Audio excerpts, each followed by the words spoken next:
नमस्कार प्रणाम दोस्तों, मैं धनंजय कुमार आपका अपना YouTube चैनल भोजपुरी गंगा में स्वागत है। आज मैं आप सभी को बताने वाला हूं भोजपुरी के दबंग सुपरस्टार खेसारी लाल यादव जी के एक बहुत ही ज़बरदस्त वीडियो गाने के बारे में, जिस वीडियो गाने का नाम है झगड़ा। खेसारी लाल यादव जी के इस वीडियो गाने को कब और कितने बजे और किस YouTube चैनल पर रिलीज किया जाएगा, इसी के बारे में आप सभी को बहुत ही बड़ी जानकारी देने वाला हूँ। यानी इस वीडियो गाने का कन्फर्म रिलीज डेट आ चुका है। हाँ तो दोस्तों, इस वीडियो को लास्ट तक देखते रहें और जो लोग मेरे चैनल को अभी तक सब्सक्राइब नहीं किए हैं वो लोग कर लें, क्योंकि हमारे चैनल पर भोजपुरी का हर खबर सबसे पहले आता है।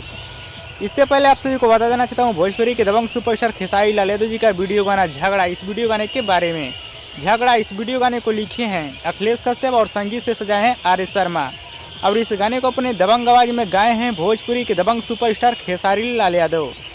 बताया जा रहा है कि भोजपुरी के दबंग सुपरस्टार खेसारी लाल यादव जी का ये वीडियो गाना बहुत ही ज़बरदस्त और हाई लेवल का वीडियो गाना बनाया गया है, जो कि भोजपुरी दर्शकों को काफ़ी ज़्यादा पसंद भी आने वाला है, क्योंकि इस वीडियो गाने में नजर आएंगे भोजपुरी के दबंग सुपरस्टार खेसारी लाल यादव एक नई डांसर। हाँ तो चलिए दोस्तों, आप सभी को बता देना चाहता हूँ भोजपुरी के दबंग सुपरस्टार खेसारी लाल यादव जी का वीडियो गाना झगड़ा, इस वीडियो गाने को कब और कितने बजे और किस यूट्यूब चैनल पर रिलीज किया जाएगा।